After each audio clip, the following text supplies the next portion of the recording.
Oh my God, Nigel, I am so sorry about that miscommunication. Just because your wife had been a stripper before you got married, that's actually none of my business unless she wants to talk about it. Just so you know, you're not the only person I knew who had a wife or a life partner that was formerly what do they call them? Dancer, burlesque dancer, or involved in that kind of a situation. I personally have never done that, right? I used to be interested in learning how to salsa dance, but that requires a partner. And when I saw Rueda, I was really interested in that, but that requires multiple partners, and it's a very specific kind of style, as I understand. That other kind of dancing was not for me, but that's no reason to besmirch that relationship with that fine woman. I am very sorry that those other women, when you were having your spiritual epiphany, did some really strange racial typecasting and had you declared schizophrenic. And then you were divested of all your previous political capital, even though nobody really wanted to admit that. And then they took what they did to you in your life and they did the same thing to me. And it's really fucked up because, on one hand, it's really racist, but nobody ever wants to admit when it's people that aren't white that are being targeted in some sort of race based racketeering by people who, you know, look different than them, right? That people who are white end up becoming a specific kind of battering, like a bouncing off post for people who aren't identified as white. It doesn't seem to matter anymore because now we won't talk about how Lebanon used to be considered white and how that actually factors into this specific kind of racketeering, especially when you're talking about using acts of terrorism for genetic engineering. But I digress. Tomorrow is August 24th, 2020. And I'm creating this post specifically to address and directly respond to people that I know may have some sort of extrasensory perception or may have some sort of sensitivity in manners that might have at some point been identified as paranormal. That concludes being psychic, maybe having some form of clairvoyance. Throughout time, there has been a lot of misrepresentation of people that have these kinds of skills, especially if these skills are somehow connected to a specific faith based or specific spiritual practice systematology. And it's part of what happened with the witch hunts and the burnings and drownings, by the way, of witches throughout the world for a particular period of time, so far as I understand. Processes of forced conversion to some sort of monotheistic Abrahamic faith tradition. These are part of that culture and legacy, so far as I understand. When people say you have a history of mental illness in the family, what they're really saying is you come from shamans. And you also have a tendency to not want to conform to this misrepresentation that shamanic gifts should be sublimated or subordinated either into a state sponsored intelligence apparatus or into some sort of redefinition of it as a mental illness that someone else can command and control. So I'm acknowledging you. I'm also acknowledging that tomorrow is the anniversary of the death of a man that I believe had his own kind of shamanic capabilities. If nothing else, other shamans knew.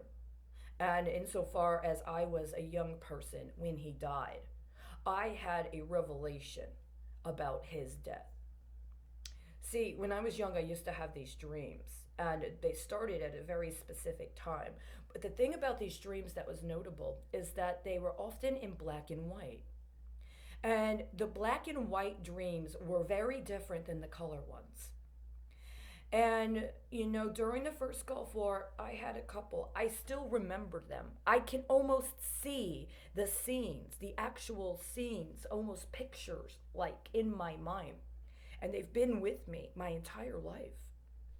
One of the dreams I won't mention here, but I've tracked it to very important events that have been happening more recently. It's very telling. And it's also very much connected to why I'm specifically in Dallas right now. But more than that, I had another dream one night. I've described it in a blog post. It was kind of literary, but I'm going to be a little more distinct here. I had an aunt, and she had an apartment in Arlington Heights, I believe, in Maryland. And I spent the night in her high rise apartment. And she had a room, and I was sleeping in the bed, and the window was open. It was a small window, so a person couldn't get through the window. It was a small window, but the window was open, and she had a lace curtain. And the breeze was coming in, and I remember laying in bed, and I'm looking up, and I'm seeing that curtain blow, And there was some very, very significant energy that I'd never experienced before or since. It was the only time, by the way, I was in that part of the country. And I remember being out in the other room and looking on the balcony down on the street. It was night, and I'd never been up that high before. It was very, very, very exhilarating. It was also very significant because I remember it so vividly. This was when I was a young person, before I hit puberty, let's put it that way. But years later, after I'm in puberty, going through puberty, I'm about ready to decide on what my future life course is, right? I have this dream. It's a black and white dream, and I'm in an apartment very similar to the one my Aunt Mary had.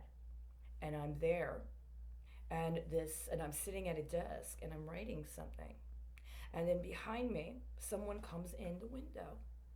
It's this man, but it's this man with this old skeletal face. Very old skeletal face, almost Phantom of the Opera like, but his face wasn't covered in any way. And he said that he was, I looked at him and it was as if I understood. He was the man with the moon face. He had the face of the moon. And he's sitting there on the balcony looking at me, and he's communicating something. I didn't quite know what he was saying. And I was requesting something from him. I didn't know exactly what it was. Almost as if, here you are, we're supposed to be together. I wasn't sure if it was like an intimate thing or if it was more like a mentor kind of relationship.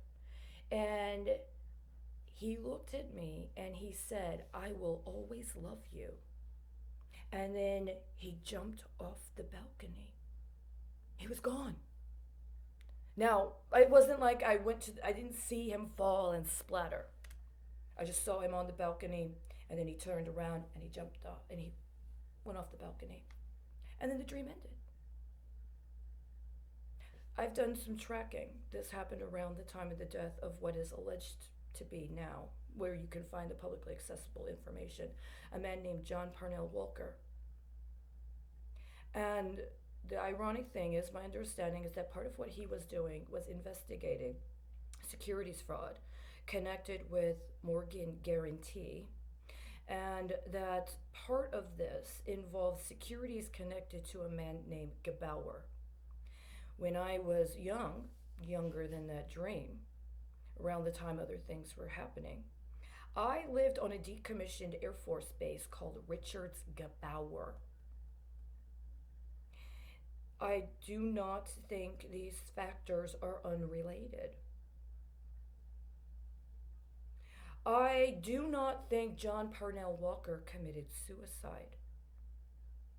I think he had some sort of shamanic gift and was in a very significant and important situation and knew enough to leave clues, hoping that despite whatever else was going on, the appropriate people would get these clues and be able to use them at the right time. Don't be afraid. You're not crazy. You don't need drugs. I love you.